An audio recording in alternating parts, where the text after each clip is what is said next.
Now, the Bram Weinstein Show on Washington's new home for sports, ESPN 630. Hey, babies. Hey, babies. Hi, everyone. I have a lot to say. Hi, everyone. What's up? No comment. What's going on? Happy Wednesday, everybody. Hi there. Wednesday. I'm going to start with the sports, then I'm going to get to TED Talks on X in a moment. But by the way, if you want to just tell the people, no show tomorrow. Oh, right. Well, assuming, I don't know, if you watch the weather today, that wasn't pretty. And the Mets have already been postponed. So I don't know what the weather is up and down the eastern seaboard. Baltimore weather tomorrow. Let's see, Thursday. No. Says just cloudy at 3 o'clock tomorrow. There you go. All right, opening day Orioles tomorrow. We'll have that as we are the Washington home for the Baltimore Orioles. Mm-hmm. Should be a big year. Day one begins what could be a World Series run. Not to put too much pressure on you guys up there. But you got a team, Geoff Arnold, who's one of the play-by-play voices, is going to join us in about 20 minutes to preview their season. And I would say this is probably the most optimistic I've been about a team going into the season with them since probably the 90s with Mussina and Rafael Palmeiro and Roberto Alomar and those groups that were like clearly going to be really good. Yeah. You know, like last year felt a little ahead of schedule, a little bit. Like I think we knew they'd be good. It was a little ahead of schedule. We knew their pitchers weren't good enough. And they ended up having a great season. Yeah. And but this year, now that they got Corbin Burns and a new owner, it feels like world's the oyster for them up there. They are a clear front runner in that division, which is amazing to say. And I think they're probably the favorite in the American League this year. So this is going to be, well, let's get it going, boys. No big deal. They have the number one prospect in baseball, too. Not on the team, but that's all right. No, still, I'm just saying, any way you unpack that, it's still crazy. Embarrassment of riches. They don't need him. Correct. Yeah. He'll be on the team. I'm going to talk to Jeff about that. Yeah, of course. Jackson Holiday is not on the opening day roster. I can't imagine he doesn't not play there at some point this year. I will say this. They had the makings of the playoff runs there in, 2012, 2014 when they had Chris Davis. Like, those teams were actually good, but they didn't have this feeling around them. Yeah. Not this. Right. Not this. Yeah. Okay, let's start with the Capitals, who did get a big win last night.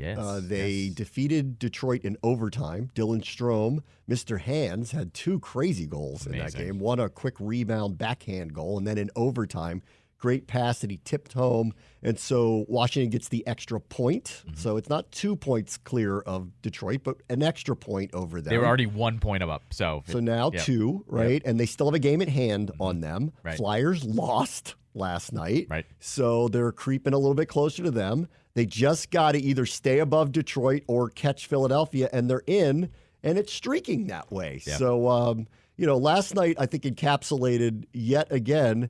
I don't know how they do it exactly, but they did. Yep. I think they'll tell you that they're not even totally sure how they do it because there are potholes on their team. And but they got through it again and had a nice spurt to start the third period, and suddenly they were leading and gave up that lead. But this is turning into a fun season that is going to end up in the playoffs, I hope. Right. And we'll see who they get. I think that will really, really, really matter. Like, because if they get some whiz kid team like Toronto, who they're playing tomorrow night, good luck with that. I think we've seen they kind of can't keep up with these super uber fast teams the way they used to be, 10 years ago. But if they catch someone else, which is the likely scenario actually in the first round, who knows? Yeah. They just seem to be able to generate wins one way or another. So I give Carberry a lot of credit, Ovechkin waking up a lot of credit, John Carlson back to looking like he did previous to a couple years ago. Like, I thought he was done. I thought they were kind of stuck with him. That's not the case with him anymore. And they're a fun watch because they don't give up. They stay in the fight. They're pretty good. They're fun. Knew that was coming at some point.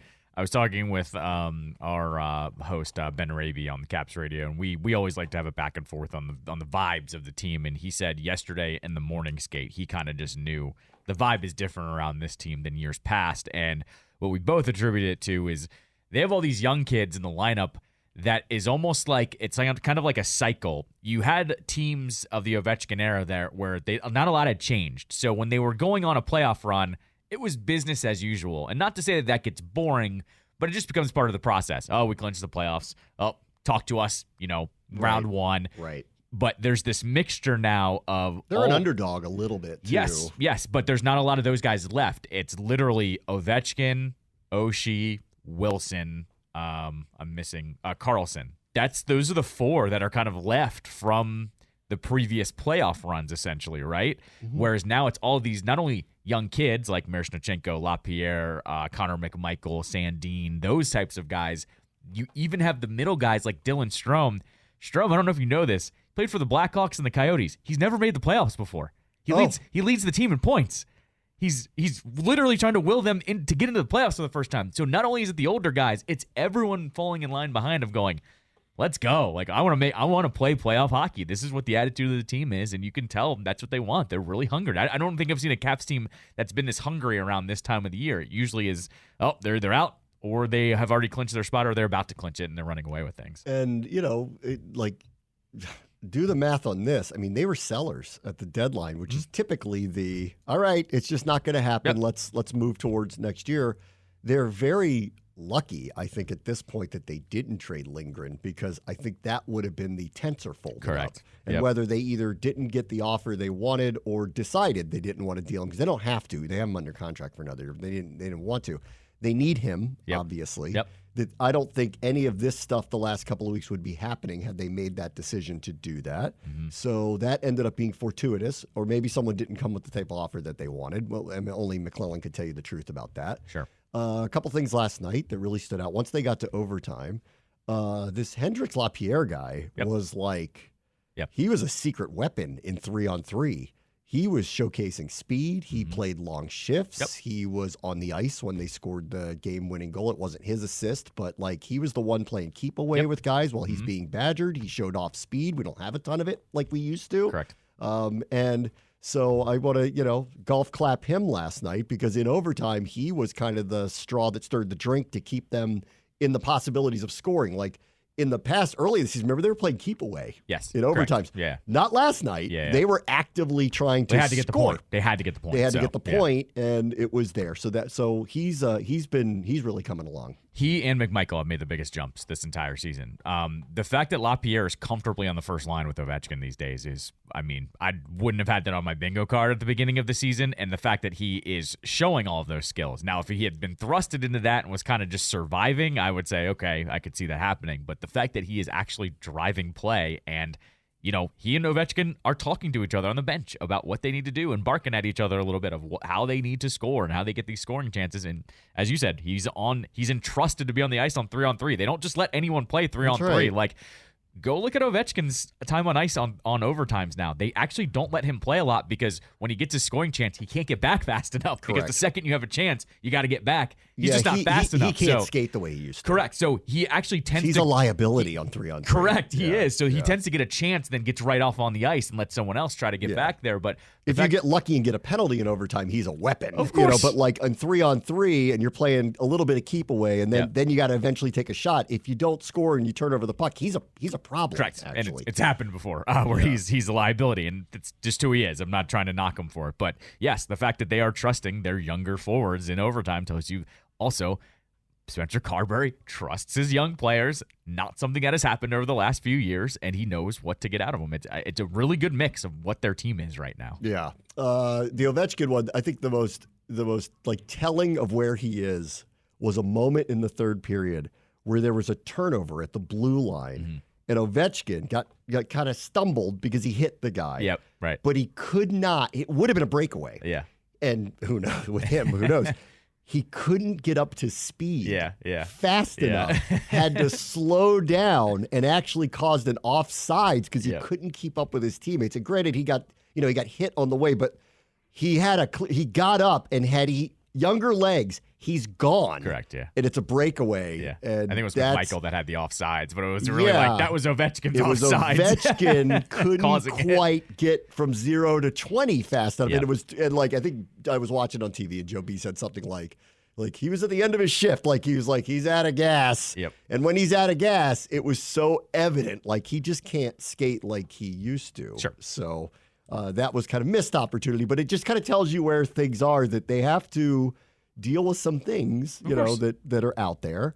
Oshie is going to give him whatever he can. Yep. Right? Whatever he can. But Carlson, I think, also needs to be pointed out here. Like a couple of years ago, when he had the knee injuries and all that stuff, and then he had the really terrible injury last year. Head injury, yeah. Like he didn't look like the same guy. Yep. I mean, he just didn't. Correct. And I'm like, oh, God, it's another contract. We're just going to have to wait out. He's back in shape or something. His shot is back. He's firing these howitzers again. He's a weapon again. So that's nice to see, too. I have a theory on that I've floated out there, that I think what happened is I think Carberry and the coaching staff told him at the beginning of the year, we need you to just worry about defense. We're paying you a lot of money. You're a top pairing guy. You give us a lot of minutes.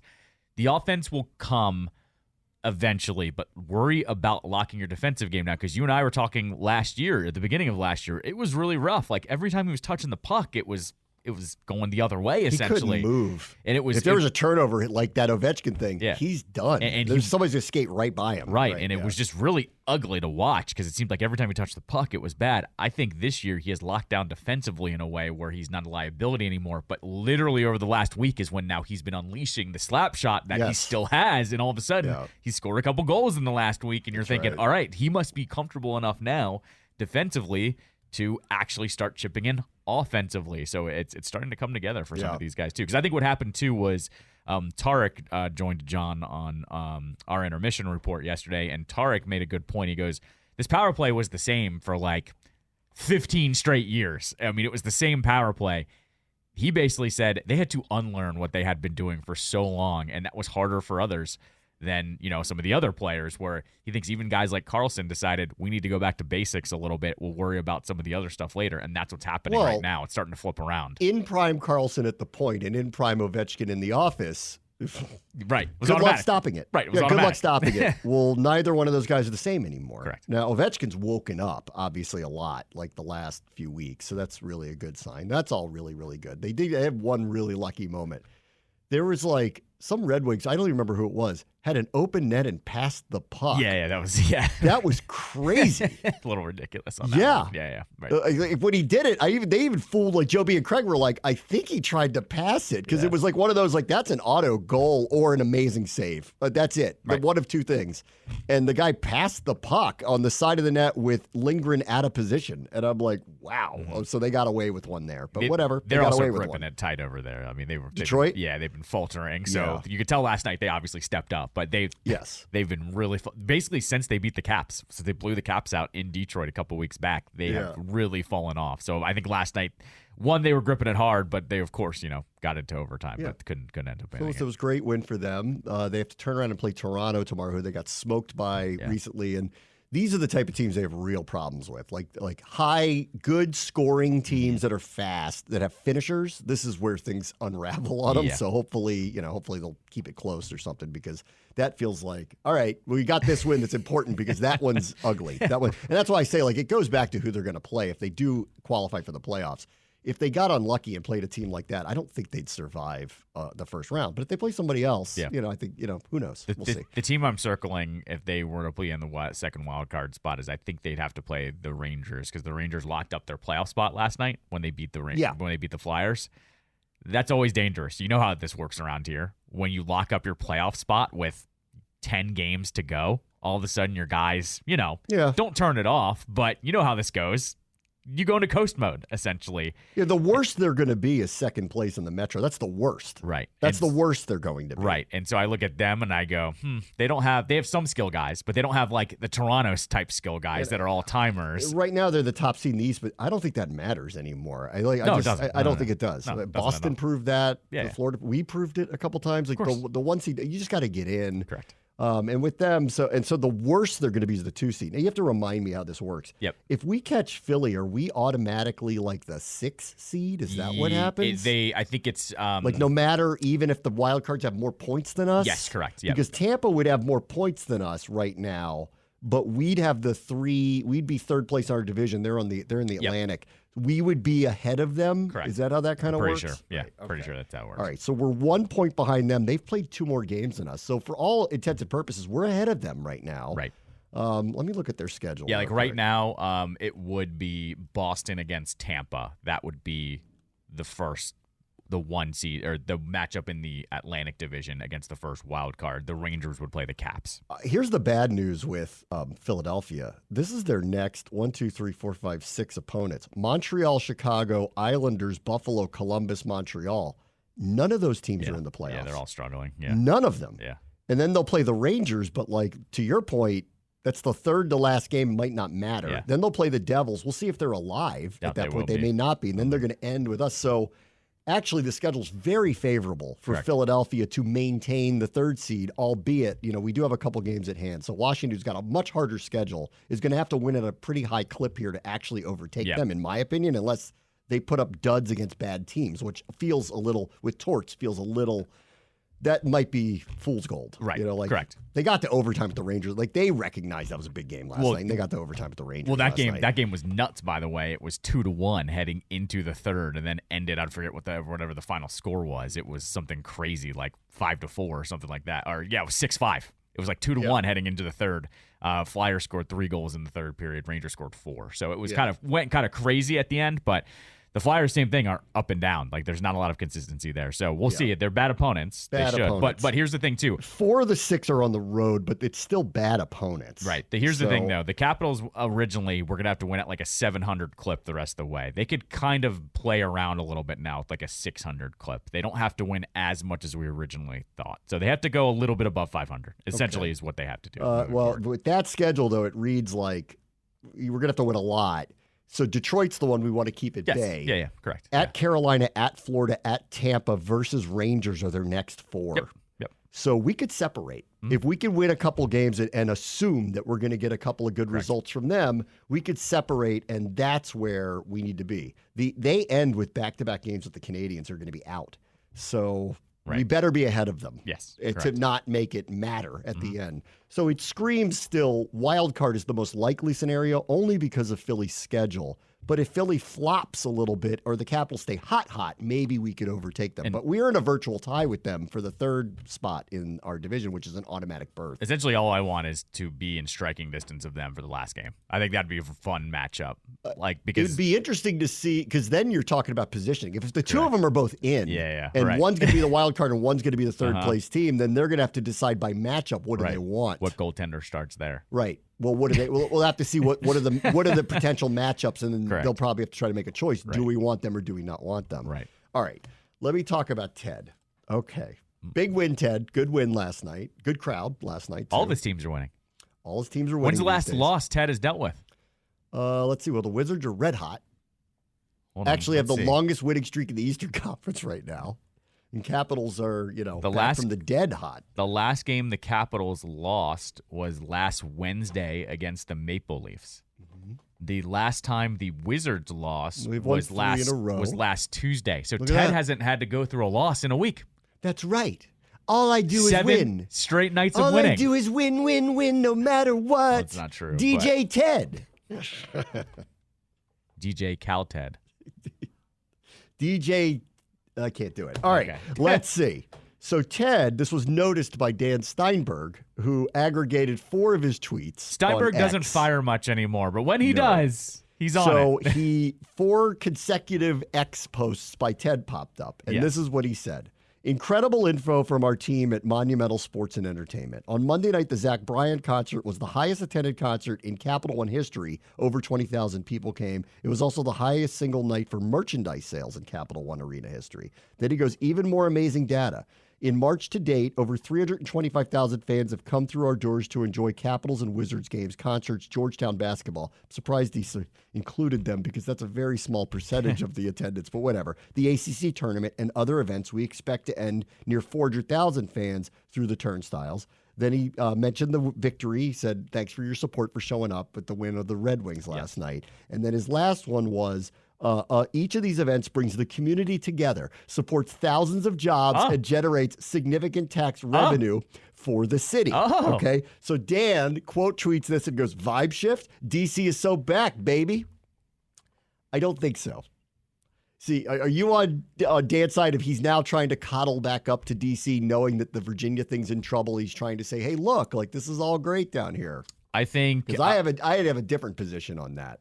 So I think this is I'm not quite in Dan's DC is back, and I'm also Oh, not I don't going to go. think- I And don't I'm think also it's not what he going to meant. go in your direction of it's still all Virginia. I think Ted knows he needs to mend the fences a little bit here for everybody involved. I think he needs to massage this back to being tenable. I think he was also saying, hey, look, the arena is thriving. Even if we leave, it's thriving. We never said we were vacating it. We only said that we were taking a couple of the properties out of it. Everything else is going to stay. See. But of that large crowd number, the vast preponderance of it is the Capitals and the Wizards. Right. So if I asked him, okay, how many people went through the turnstiles of all the other things that you're talking about over this period of time, it would pale in comparison to that number, which would make the point that I think we've all made.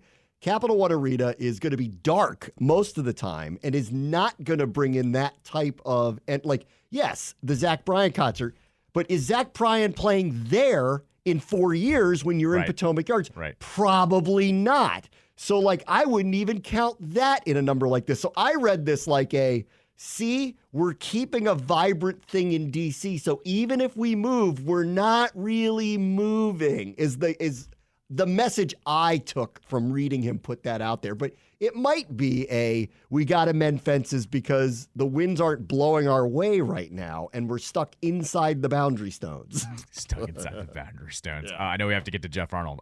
Just because you read it, and I just got the vibe of it, I know what that was. What I think it was. Hey, Virginia, look at all the revenue this generates. Could be that too. Look at all the turnstiles. I think, look at all the tax revenue. Of messaging, it was pretty good for both. Like, look what happened here. Right. This is what you could have, right? And then at the same time, I think he's saying, a number of these things we named, we're not moved. We're wink. Not is the ACC tournament going to be at your new arena or at Capital One? Right. Really? Exactly. Right. But he's saying, see, we're still keeping everything here, and people like coming here. Okay. So that's where I landed on Ted's messaging last night. I think he also is very giddy. He hasn't lost in a while. So yeah. I think it's a little bit of everything. I do think it's him. Take that, Louise. I think it's him massaging DC a little bit. I think it's a little bit of that, and I think it was a little bit of we're not really leaving. Wait. Right. Okay, we'll take a quick break. Geoff Arnold, play-by-play voice of the Orioles, will preview the Orioles season with us next. Bram, watch the show, ESPN 630, Sports Capital.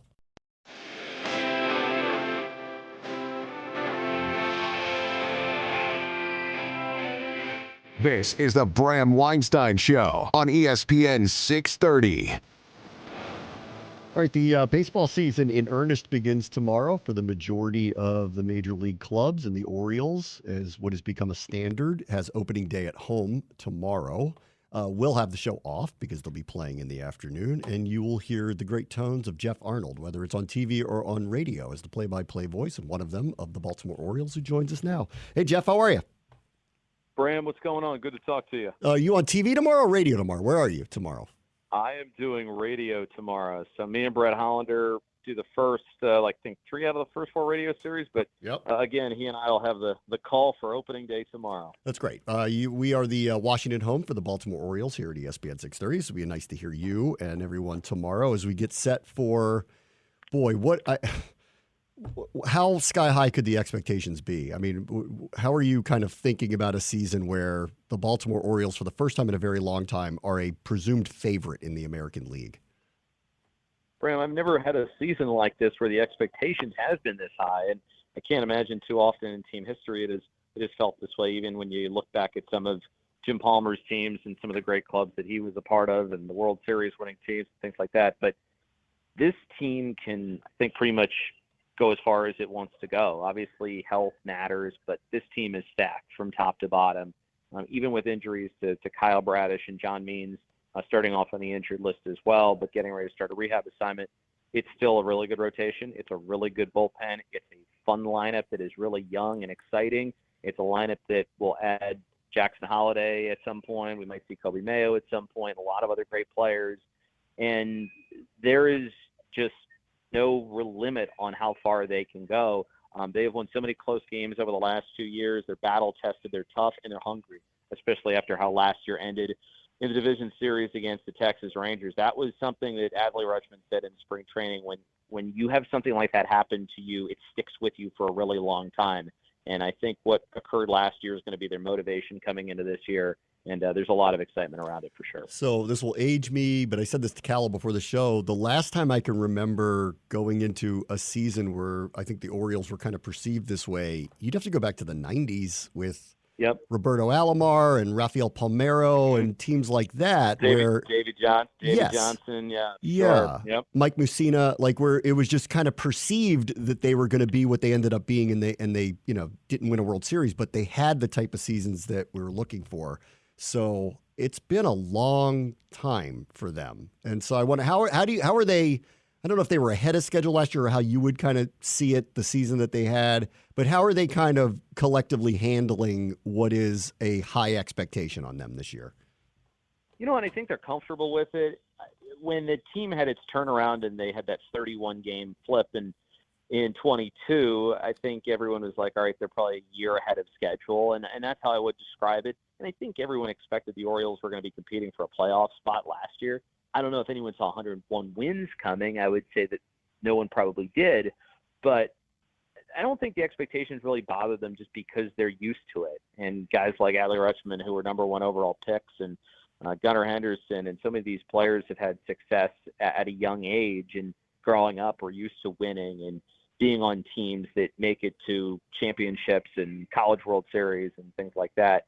And then for the older players, they've been through it. They're battle tested. They have been there through the highest of highs and also the lowest of lows. And there's something to be said for having that different experience with all the different emotions and the ups and the downs, and having been through it and gotten to the other side, which not a whole lot of guys can really say. So they're tough, and I think they're excited for the expectations, and that group is excited as the fans for what could be possibly a historical year. When you look at the AL East, Boston doesn't have the type of roster we've been accustomed to in years past, and their fans will tell you that loudly.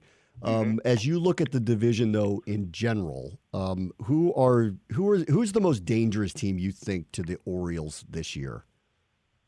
To me, it's Toronto. I mean, some people might say the Yankees because of the ads that they made in the offseason, but you and I both know that New York gets injured a lot. They have a lot of injury-prone people on their team.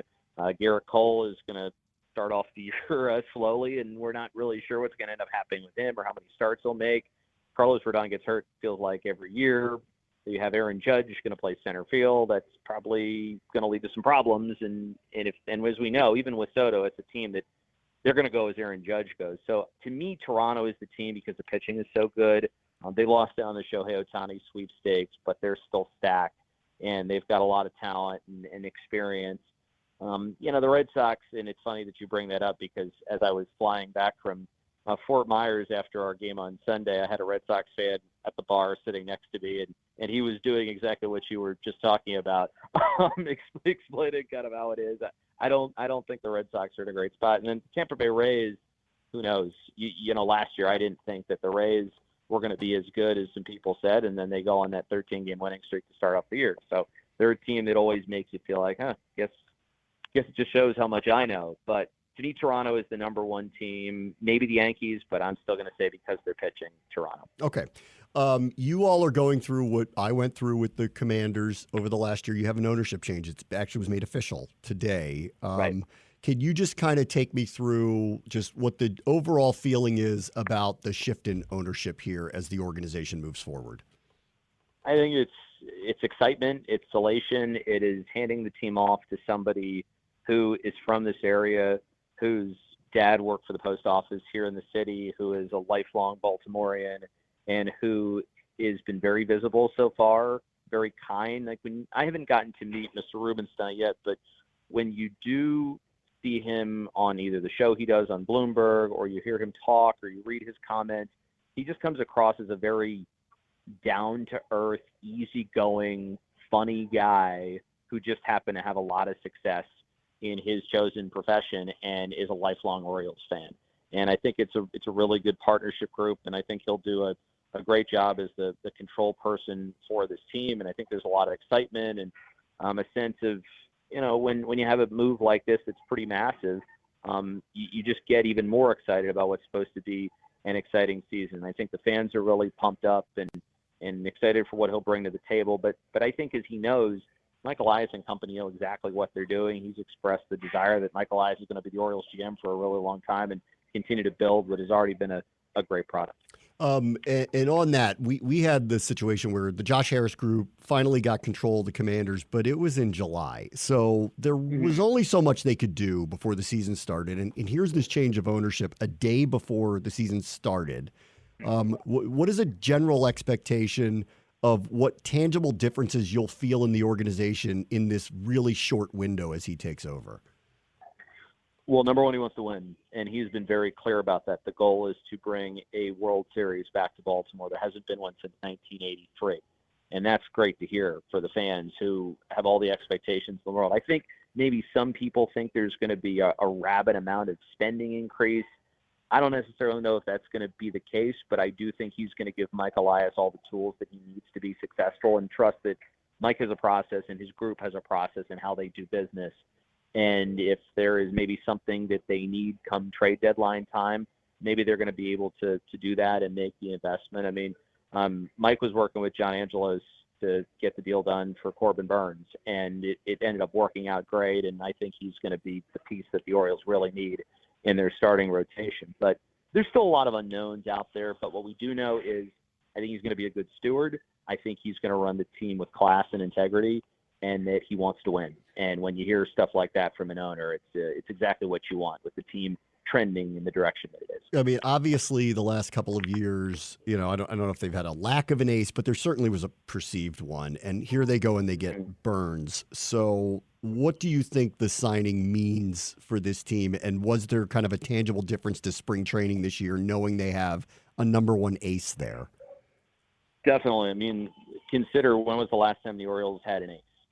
You have to probably go back to Mike Mussina, and that's what Corbin Burns is. I think you and I, we had lunch last week and we were talking about this. I've seen Corbin Burns in the minors. I have seen him in the majors. He is one of the most impressive pitchers I've ever watched in person. He's tough. He knows how to lead a pitching staff. There's a lot for him on the line personally, because he is going into a year where he's going to be looking for a big contract. And there's a lot for him on the line because he's going to be fronting the rotation of a club that's a World Series favorite, and he wants to be his best, and I think he will be. He strikes me as somebody that's going to lead more by example, as opposed to maybe like saying, hey, do this, do that. And he's got a great routine and way about him where he knows how to go about his business, and he knows how to win. He was very good in the NL Central. He's going to be pushed in the American League East, but I don't know, Bram. He's made a lot of teams, no matter how good or bad, look really bad. And I remember watching him pitch last year against the Orioles, and that was not a very pleasant experience. Okay, let me ask you about a couple of the other players. What is your expectations for Gunnar Henderson and Adley Rutschman? They're still extremely young, so I'm assuming the ceiling is even higher for them than it already is, and they're both stars. So what's kind of a general expectation on their growth this year? Well, I think for Adley Rutschman, the growth has been kind of incrementally since he got here, and he came in right away, and the culture changed immediately. The Orioles haven't been swept in the series since Adley Rutschman has been part of this organization, which is insane to think. That goes back to 2022. He is a great leader. I think he's going to continue to produce from the top part of the order. He's got a great eye up at the plate. I think there were times last year where he got hosed on some balls and strikes, so hopefully he's going to have a little bit better luck in that regard. But I think he's going to continue to be a run producer. I think he's going to be out there a lot. I would imagine he'll be in the DH spot a bunch on days where he doesn't catch, and he'll continue to work with the pitching staff. And guys like Corbin Burns are only going to help him. James McCann has done a great job helping him as a catcher, and he's one of the best defensive catchers in baseball. Then for Gunnar Henderson, I think Gunnar has a chance to continue to cement himself as one of the, if maybe not the most exciting player in baseball. I think he can do it all. He can run, he can hit for average, he can hit for power. He can do things every game and against certain pitching, and I'm just like, oh my God, how is he doing what he's doing? I think he can truly be one of the great players in this game. And for him to come off a Rookie of the Year season and to also still have all this success and so much humility and just remaining true to who he is as a person, I mean, I think it says a lot about how he was raised, and I think it says a lot about what he's going to mean for this team for a while. I mean, he has a chance to be, I think, one of the best to ever put on an Orioles uniform, and I'm really excited to see how he can match what was already a pretty incredible 2023. There is one exception to the not being swept thing. It happened in the playoffs. So what? We don't count that. Yeah, We don't yeah, count that. it did happen. What do you think they learned from the experience of being in the playoffs a year ago? I think they learned that maybe number one, that it's just a different kind of energy level up there, and that when you have players on the other side that have been through playoffs before, the experience factor does count. It does make a difference. Matchup counts as well. And I think the one thing that hurt the Orioles last year was you went more than a week without playing a meaningful game. You clinched on a Thursday against the Red Sox, the AL East, and then you had more than a week where you were kind of just trying to get through it and go into your workouts. And when you turn the engines off, I think it's hard to turn them back on.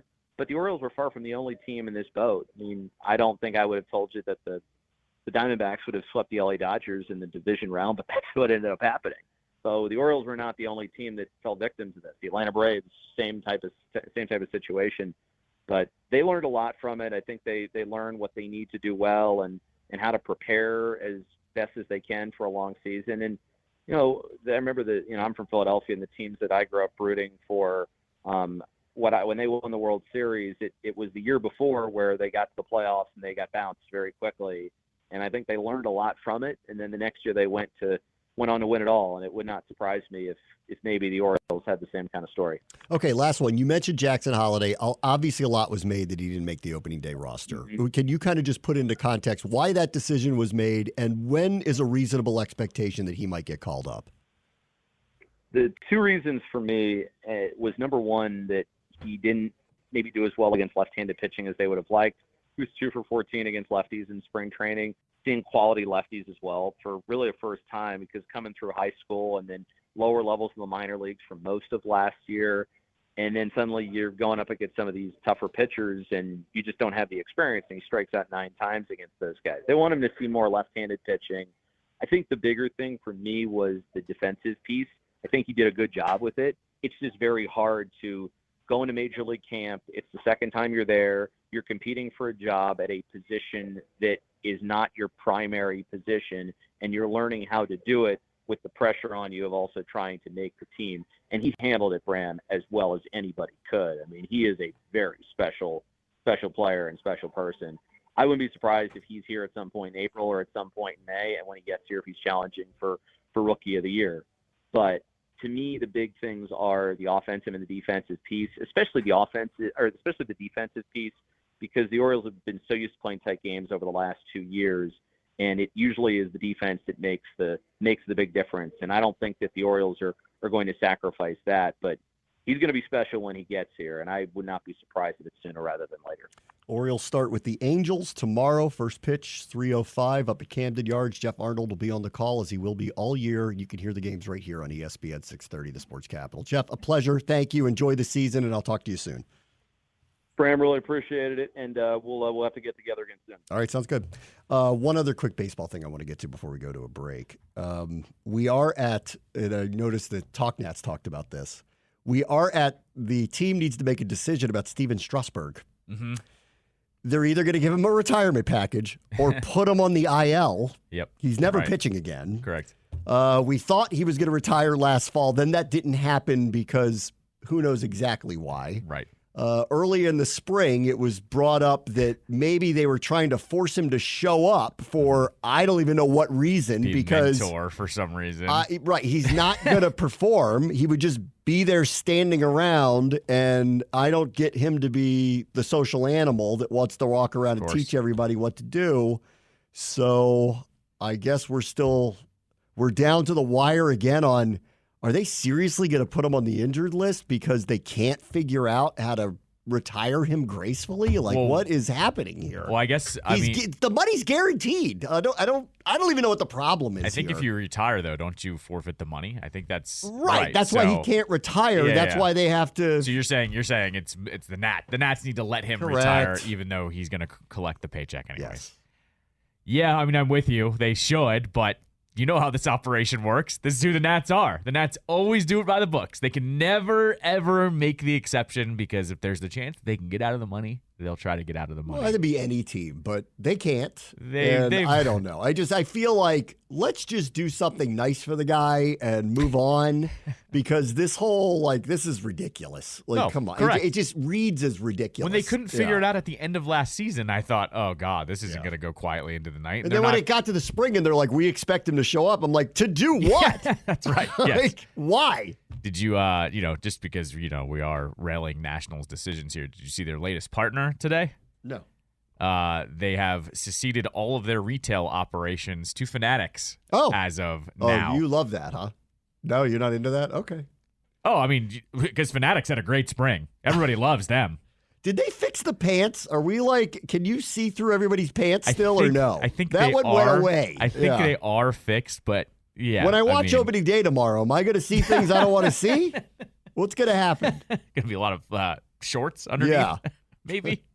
Oh, you wear jorts under that. Well, now I know. Yeah. Right. I've had it back and forth, though, because they not only took over the retail space, they took over the authentic space, too, which, as you know, is a lucrative market in baseball. Yeah. So they're taking all of that and just putting it online, which I'm not thrilled about. So, all right. I want to get some of those see-through pants. Just, give it a shot, see how it goes. You want to get some of those? Yeah, what? we'll get some of those. And we'll walk around town and be like, I'm a baseball player now. Check me out. Those might be at the Orioles authentic stand in stadium eventually. Maybe. You can get those for like $25. Maybe. We were looking at the schedule, actually, because we do an annual hooky day. Yeah. We haven't found one that works yet. Yeah, we got lucky 2 years ago because we got that Cubs makeup game. We got lucky with that one. There's not one that lines up this year. So all right, we'll see. We got to figure something out. Maybe an outing on a weekend? Can we do that? Possibility. Right, maybe we'll do that. We'll have to do that. Yeah. All right, let me take a quick break. Bram Bush's Show, ESPN 630, the Sports Capital.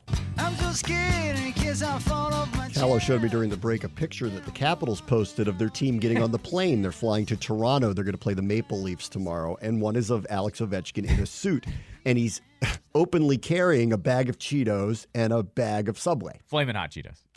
There's a difference. Not that there's anything wrong with that, but there's a 30 for 30 for how in the world he's going to break Gretzky's record having eaten and drank the way he drank and eaten his entire career. That ain't Tom Brady. Tom Brady is like, I have never had those in my life. I told you, Tom Brady doesn't eat things with a shadow.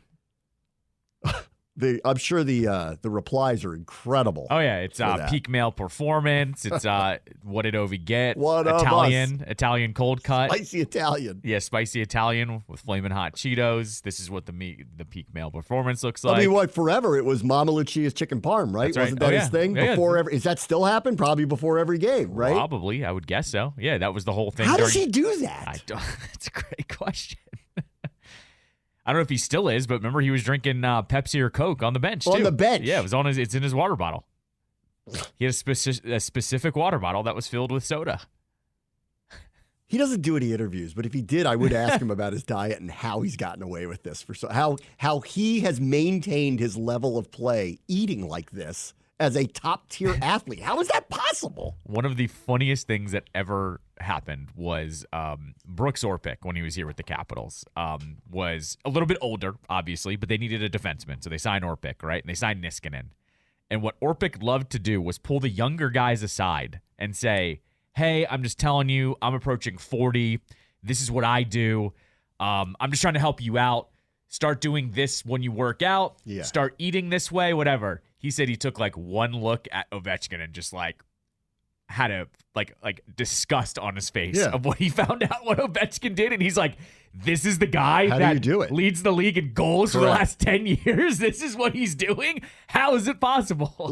How did he not turn into Zion? Yeah. How did that not happen? Zion should be hitting him up. Yeah. Hey man, what do you do to counter eating terribly? How do you do it? I mean, I don't know. It's amazing. I don't know. I mean, with Ovechkin, we do know now, though. He trains really hard in the summer. He shows up to camp, and then he also has his trainer come over from Russia, right now, to start working out again to get ready for the playoffs. So why isn't the trainer going, dude, eat a salad? How about a protein shake? What are we doing? Maybe Ovechkin does what I do. Calories in, calories out. Yeah. Maybe it doesn't matter. Maybe he doesn't care what it is. He just knows, hey, I've got 5,000 calories to work with today. His counter is, you're arguing with me? Go look at the results. Yeah. I eat now. what I like. Especially now. Right. My dinner is not going to be the suck today. If he hadn't scored 24 goals in the last 3 weeks, we'd all have some different comments today. Everybody else is eating like boiled chicken breasts. Oh, yeah, of course. And he's like, I'll take the double cheeseburger. Yeah. Thanks. No You don't fries. care. No fries, though. No fries. Double fries. What are you talking about? He goes to Five Guys and eats the whole bag. That's what he does. I would like, you know what I want? I want Ovechkin and Michael Phelps to sit down together and just eat. Because remember Phelps joked around that he would eat like 12,000 calories a day at the height of his swimming. I'm sure it's not that high, but I'm sure he's still eating quite a bit if he's still His swimming. workouts were insane, though. Yeah. So that was legendary of how much time he spent in the pool. Correct. Yes, Yeah. exactly. But I would just like to see, like, what does Ovechkin eat? What does Michael Phelps eat? Crazy.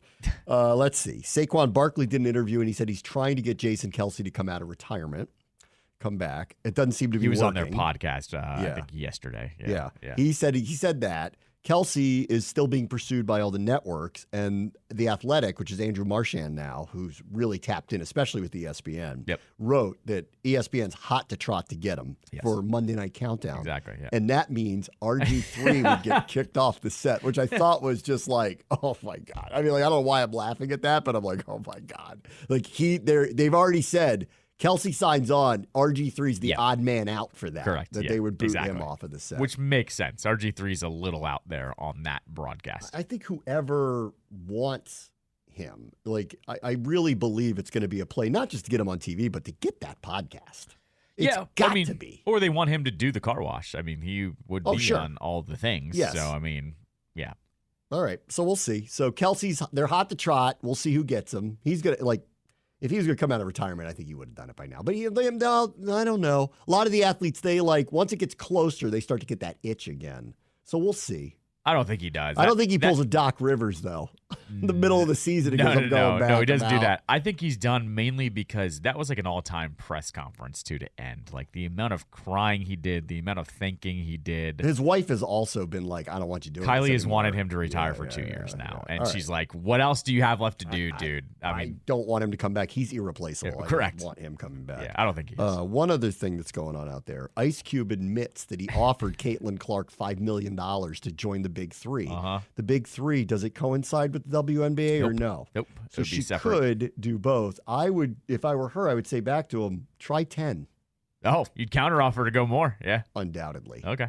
What kind of, are you kidding? Like, they're going to fill those arenas if she's there. I'd also say I want like 80% of the merch cut because they're going to buy my jersey and whatever team I play for. Everybody else that's playing in that is like $5 million. Yeah. Nick Young's like, what? Yeah, Gilbert Arenas is like, I'm going to get in shape for $5 million. Come back, play for the enemies. I bet every other person is calling Ice Cube today going, excuse me? $5 million? Really? He probably is reiterating, if we get her, everyone comes to see you guys way more. It's all profitable for all of us. This is all good. Yeah, but if they don't change their salaries, it's only more profitable for them. Right. It's a great stunt. She, I assume, wouldn't do it, but for $5 million, it might perk her ears up a little bit. And I would just say, no, you're not even close to the price point because I know what's going to happen if I show up here. That's right. Yeah, exactly. You're going to start doing Big Three games at Carver Hawkeye Arena is what's going to end up happening. Well, it'll be sold out. It's also, I have to play against men, too. I mean, that is a like, she's not going to look as good. I mean, period. Well, I don't know. Her lighting up Jerry Stackhouse would be funny. That would be funny. I mean, but you know how this goes, though. Like, the level of play is different. Like, I mean, it is, but those guys are old. They probably don't want her showing up. She's going to light them up. She's going to be shooting from the logo. Yeah, again. on them. That's going to be funny, actually. It would be funny. Because Nick Young's going to turn around, and she's just going to shoot it right behind him. It's going to go right in. Up next, Jaden Daniels' Pro Day.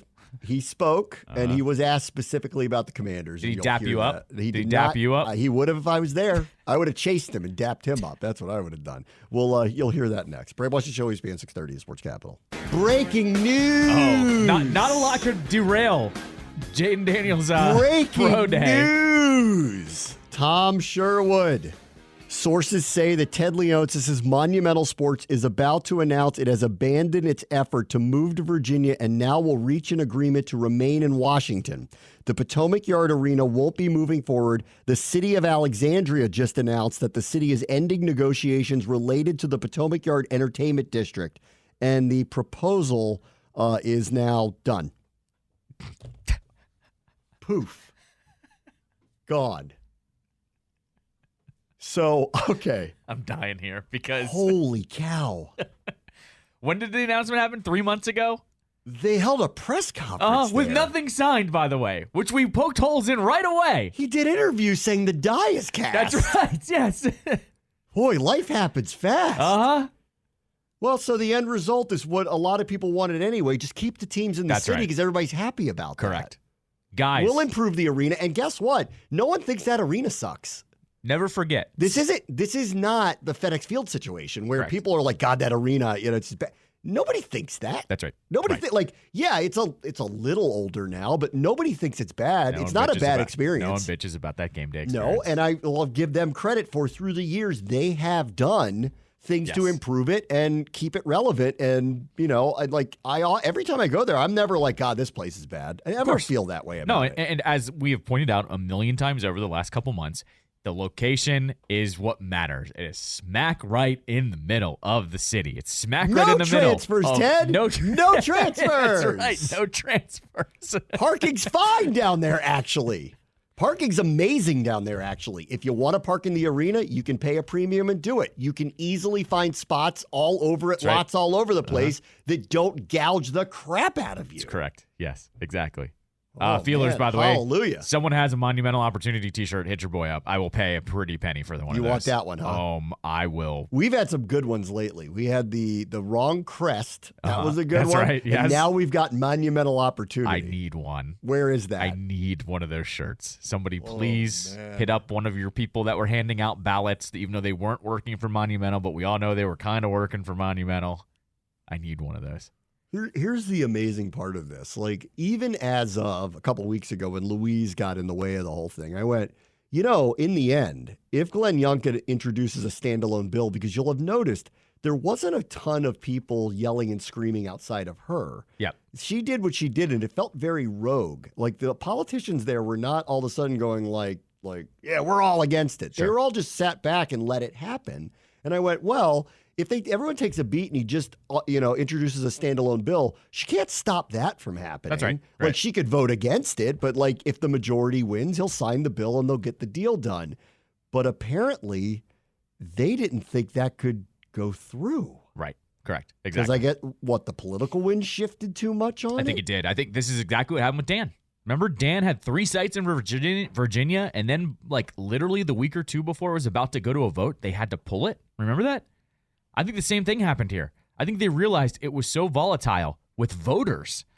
They were like, we can't touch anything this. like this is going to be volatile. But I think it voters. was no matter. You'll see with the Commanders too. No matter where they end up, there's going to be pushback. No, of course, but not everybody's going to be cheering for wherever it ends up going. But I think once again, but you just get it done. No, but once again, it is about how you market and PR this thing. And remember, right away, all of the Nova people were like, "Are you trying to pull one on us? Because you don't have anything signed." They realized right away, you don't have anything done. We still have a say in this. There were people at that press conference protesting it. Day one, there were people protesting that thing. I'm not surprised here. Like, I'm not. Seriously. Like, the fact that it became so nuclear that they weren't going to even introduce anything The this amazing fast. part is it didn't go nuclear. It was just Louise that got in the way of it. Remember, like, there's always going to be communal pushback to something like this because, a lot of people don't want a stadium in their backyard. Okay. I think reasonably the traffic issue was a big deal that everyone needed to bring up, talk about what are you going to do about it? Yeah. The Metro was like, we can't handle this. Correct. And they're like, don't worry about it. We'll fix it. Whatever it was, we'll get you 8 more escalators, whatever we need to do. I never heard from the airport, who I was waiting for the airport authority to go, excuse me. We actually didn't get and it. especially when they said you could park at the airport. I went, I can't park there to get on a flight. Have you been there? If you're lucky, you get one on that roof of that parking lot now. It's so packed. No. I would say this on the Metro. They didn't get a resolution on the Metro because Metro was saying, who's paying for this? Because we already sunk all this money into it. They never got an answer. Virginia never answered. Monumental never answered. And they're like, we can't handle a game day crowd. The craziest part of this whole thing is it goes back to there wasn't a tremendous amount of resistance, even after what Louise did. Like, that the fact that they never approached her about it, to talk to her about it, was so short-sighted. They thought they were going to steamroll her because they're like, well, everybody's for it. and except for the one person who could derail it. And then when it came out that the first in-person meeting they had with her about it was after she made an objection and a day before she was doing memes of her dancing on the Glen Dome's grave. Wow. So, in the end, I am happy that this is happening because, I understood I understood why he was doing it. I understood, the footprint was going to be way bigger. It wasn't moving that far away. I agree there were a lot of things that needed to be worked out, like traffic specifically. And I was lamenting what was going on downtown because they could sit there and say, oh, we're going to run this arena and have events there. Not enough to, it's going to become a white elephant. We all know this. Yep. And all the better events are going to go to your new arena. We all know this. Yeah. And so it's going to put a giant hole in the center of downtown. And it's the last thing downtown needs right now, just with what's going on in general in the city and in a lot of major cities, but in ours in particular. So I ethically didn't like what was going on, but I did understand from his point of view why he wanted to do it. And especially with the public money being given to him in the footprint, I understand why he wanted to do it. So I get it. But in the end, I'm glad they're not. Of course. I don't care what got in the way of it. I'm glad they're not because this is way better for the entire region. And I think he probably knows that now because he was told a million times to his face, what you're doing is screwing over the city. Well, I think what really happened here is, one, I've said this before, Ted's mistake, unfortunately, was being too sensitive to it all and going on TV and saying that it was too sensitive. So what happened was... Ted likes to be liked. Correct. And this was really the first time that people were like, excuse me, sir? And he didn't like that. Right, and I think he started thinking about his legacy a little bit here. Yeah. If I'm the owner that pulls these teams out of DC, including seriously, like we had joked about it. If you could move the hockey team to Nova, and I don't think people would blink. I think, but if you're moving the basketball team out of the city was like. At first I was kind of like, when I heard about this, I'm like, if you move the Caps there and you keep the Wizards downtown, I don't think people would complain as much about it. Probably not. But what I would say though on that is I think Ted started thinking about his legacy, and I think what happened too is all of the little things started working. It was Abe Poland's son coming out and saying, my dad kind of entrusted you with this to not do this, and he kind of tried to enrich the people around this arena, and you're not talking about doing that on the other side of the river, and now you're going to leave a hole in downtown that's not. You can come to Ted's bar and go to Ted's restaurant, see Ted's teams, and park in Ted's garage. But it was also same thing. Who's this enriching on the other side of the river? Nobody. It's already built up. It's already, in fact, super duper expensive. This isn't doing anything for anybody. And I think he started thinking about his legacy a little bit of he didn't want to be the guy that pulled the teams out. And I'm just glad cooler heads prevailed here. We all win here. You can say what you want about Ted, but he is backing off and doing the right thing here and working to stay in DC now. So now what we did earlier now is I'm making amends with you. I read it he's just saying this to try to smooth it over, but apparently the die was cast and he just started saying how wonderful things were in DC again. Yes. And you know what? We all make mistakes, Ted. Correct. Let's let it go. You're back where you belong. I don't care how we got there. I'm glad that they're still there. And now I will turn my attention to your grievances, which are valid. Correct. Yes. Muriel Bowser, D.C. City Council. You owe this person better than what's going on. You need to figure out how to help him become the anchor that it was around him because he is not in charge of that. You are. You need to try to do something about crime. I know that's not an easy solution. You need to do something about filling vacancies there. I know that's not an easy solution. Yeah. You may need to talk to the federal government about their rules about hybrid work.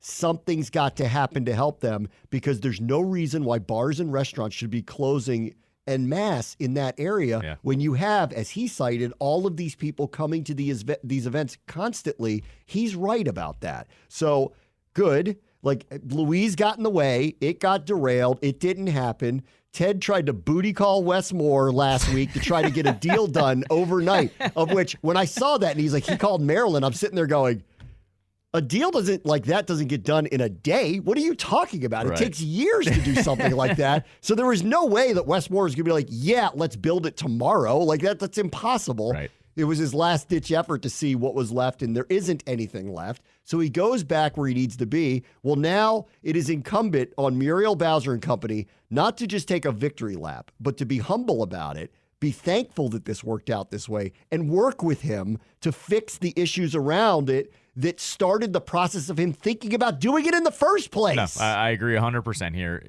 But everyone needs to put all bygones be bygones here. Yes. He's staying in the city. Right. Everyone needs to work together now because it's in everyone's best interest. The Correct. cities, Ted's, the fans. Honestly, I think everyone let their voice be heard.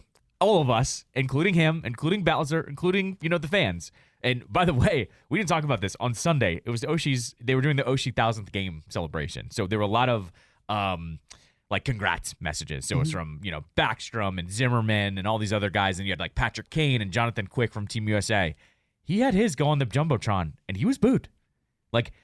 A lot of people didn't talk about it. No one was really filming it, but he was outrightly booed when his went up on the jumbotron. Which I've never heard of, actually, with him. Right, and that was the first time I went, and the Wizards have been terrible forever, and I don't ever remember going to a game or hearing about that they're booing the owner, and he's sitting courtside at a lot of the games. But he doesn't get hit for that. Right, and this is the first time I had heard that the Capitals contingent booed him, especially during a moment like that where it's really about Oshie. It's not about anything else.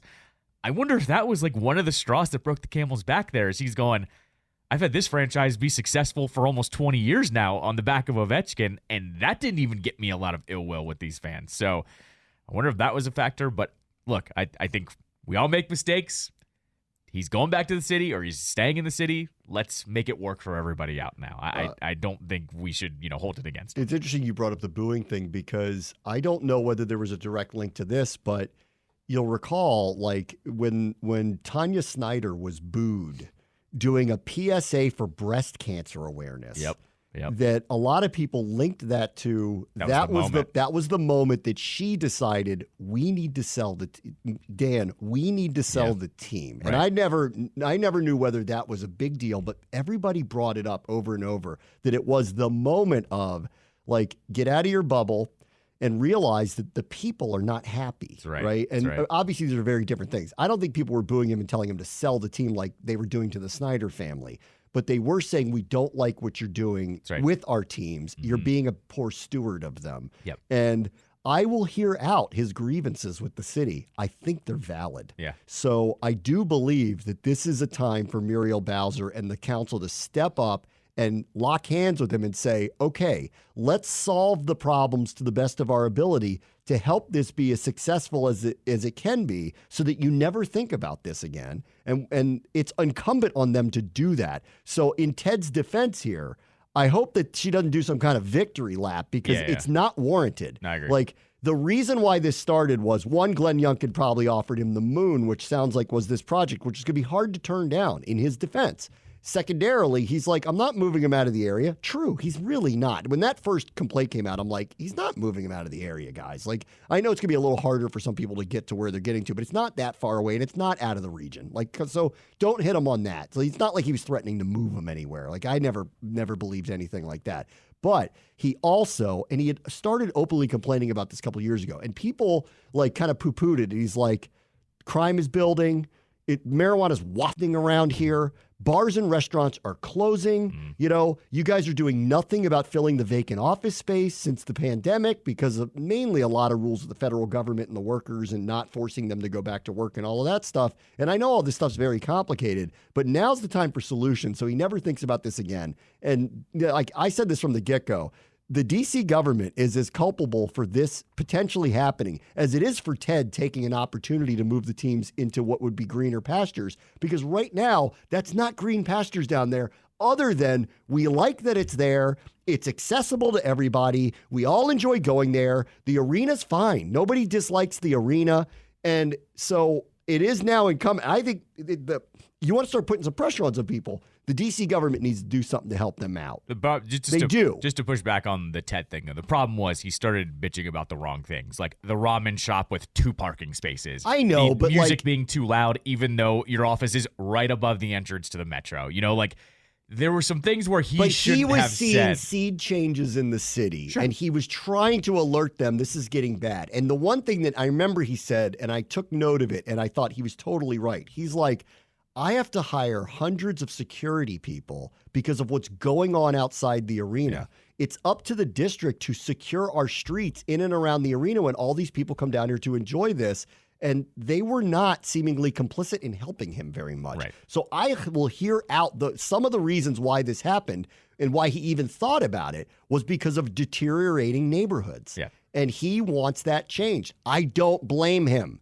So the D.C. government is going to have to not just talk about whatever inducements they're going to work with him to make him happy, which is probably some upgrades to the arena, maybe some upgrades to areas around it, maybe ceding over some property to allow him to expand his footprint. That's all well and good to me. Like I'm fine with all of that stuff, but I do want to hear from them. And what are you going to do to get business back into the inner city around this anchor that brings hundreds of thousands of people from all around the region and around the world, really, to come see these games, to come down there? What are you going to do about that? And I want to hear answers to that, and he deserves answers to that, even if it looks like he kind of lost the battle today. In his defense, he deserves that from the city, and I'd like to hear that on his behalf and on the city's behalf. He would never have thought to do this if this was a vibrant thing down there. He wouldn't have. Yeah, I mean, don't go behind the fact of that he did go to Virginia kind of behind her back and with nothing signed tried to pull out of everything. Things were deteriorating. Sure, no, I get it. I get it. But all of that, there was not a legitimate, I'm thinking about going to Virginia. I really need you to, like, he did not give the district a legitimate chance to counteroffer any of this stuff. And granted, I don't know what those talks were like, whether Bowser didn't take it seriously or what, but he then just told her, remember, that was the story in the Post, of that he just told her, I'm going to Virginia, and she had no way to counter it. And that's when the last second ditch effort then came out of, what was it, like $400 million, I think, to try to stick around. At the last minute, they had money falling out of the cushions. And, you know, in Ted's defense, that ain't right either.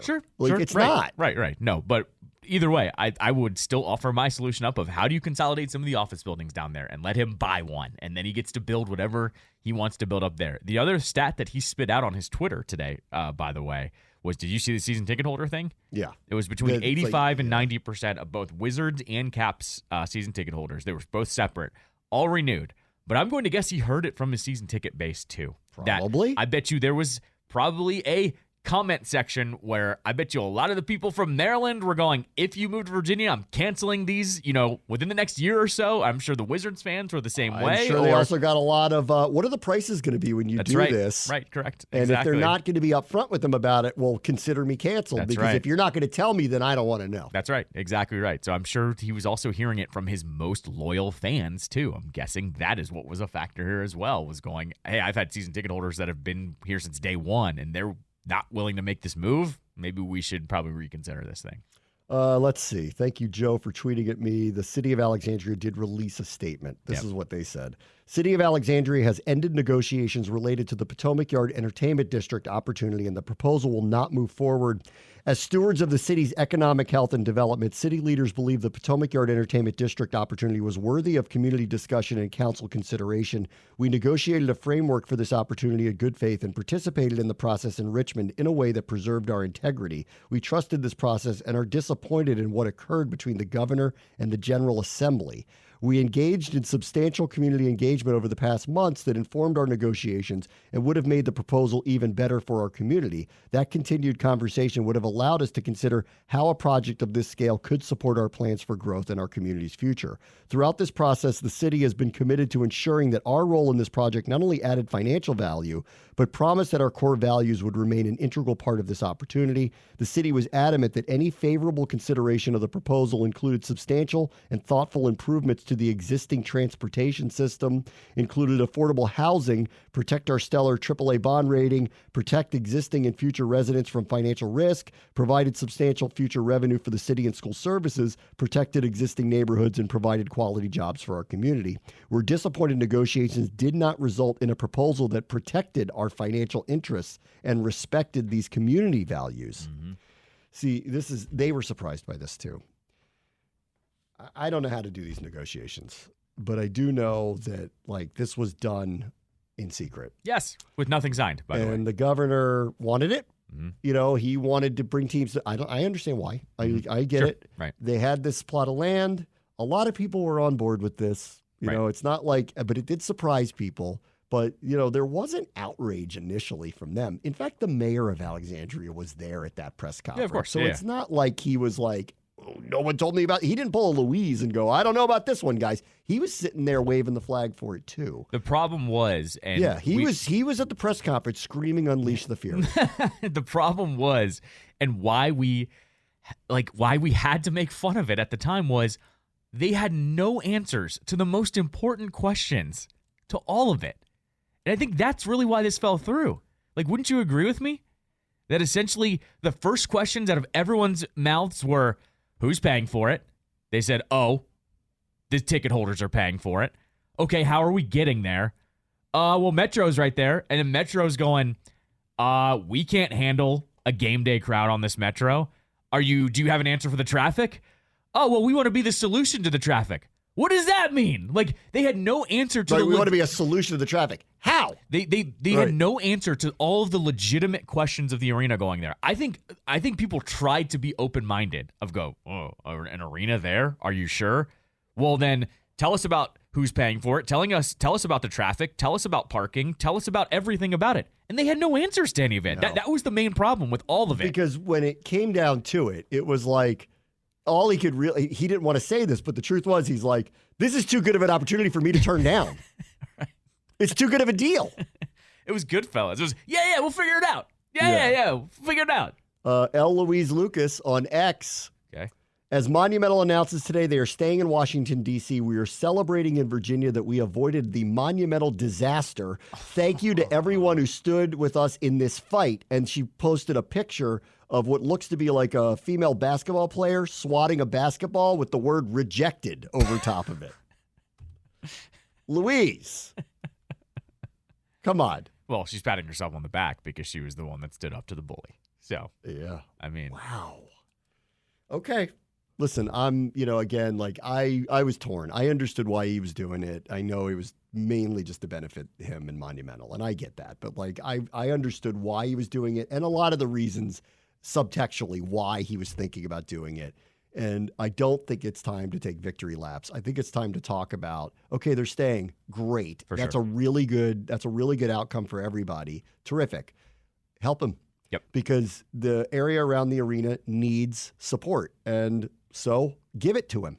If there's anything that came out of this that was beneficial for everybody, it's how beloved that arena is in the area. And maybe that wasn't known. Maybe you didn't feel the love there, but people were most concerned because it really truly wasn't about the move to Virginia. It was leaving the hole in D.C. Like, I think you and I can agree on that, right? Like, I don't think you and I were saying we'll go to games regardless, no matter where they're at, because Virginia's not that far to go to games. It was more about you're waving the flag for the city and you're going through some tough times and you're going to abandon that piece of land in town. That's not all right. Like, that's where people were kind of pissed, where it was like, we get why you want to move, but you're going to leave that hole in the city right in the middle where we all kind of love to go to for what? It doesn't benefit us. It benefits you. So it was the messaging behind it, and it was, basically saying you're kind of fake to say that you love this city and you can't kind of deal with the hard times like the rest of us sometimes, and you got more money than all of us put together, essentially. So I'm glad to see that it did come out that it was essentially, we're not really mad about the Virginia thing. It's you can't pull out of the city here, because if you do, you're killing a big piece of the city, and there's no way it kind of comes back without you, essentially. The Wizards are home tonight to play the Nets. Mm-hmm. I will not be there. Please let me know how they message this in the arena tonight. Is there thank you, Ted chance? Are there videos of how great DC is up on the board? Are they wearing Boundary Stone jerseys tonight? Oh, you know what it is tonight? It's Cherry Blossom night. Oh. So, But, I mean, are they going to put videos up about how great DC is tonight up on the... They were in the district jerseys tonight? For the district? Or do we? I can't wait to hear how this is positioned. I'm gonna watch the beginning of the broadcast tonight. I want to hear how this is. I want to hear how this is positioned big time. I'd have to guess it's not even going to be mentioned. Maybe not. I don't think it is. I don't know. I think Ted. Those commercials haven't been airing too lately. Ted likes to be liked. I think he's going to feel like announcing this today that he's going to get back in good graces with people, and so he's going to want his broadcast to explain how great this is that this happened. So I have a feeling like Ted is thin-skinned, and Ted is very cognizant of how people feel about him. I think that is part of this too. He probably was taken aback by how much pushback he got. Right. How upset people got about it. And tonight he gets to say, well, we're not going anywhere do you like me again? Okay, he gets an opportunity to say that. Here's what I would do, because I know some of those people listen to our show. Here's what I would say to you. I think Ted himself needs to go on all of the broadcasts, go on TV and radio, whether it's pre-recorded or what, and say why you want to stay in D.C. now, that you heard the fans too. Acknowledge that you heard the fans, because I think that is show a little bit of compassion here, and why you want to be in the city. And I would reiterate. Listen, I have always been for this region. Right. And wherever we were going to play, it was always going to be for the best interest of the DMV. He keeps saying that. And that's actually, by staying here, he's reiterating it's in the best interest of the city. I think, but what you do is you do a, I don't want to call it an apology tour, but you say why you want to stay in the city, why you were heard, and that he hears you, and he goes, we're going to make the best what we can with the arena. We have some things to iron out, but I'm here to stay now because I heard of what you said. And I would do that on Wizards radio and TV today. I would do it on Caps radio and TV tomorrow when they're playing again. I agree. I would, but it needs to be him. I don't want to see like, Chris Miller reading off of some press release or whatever that the team does. I think it should be him because he was out in front of it before too. So Ovechkin has no comment. He's busy eating flaming hot Cheetos and Subway. And Subway.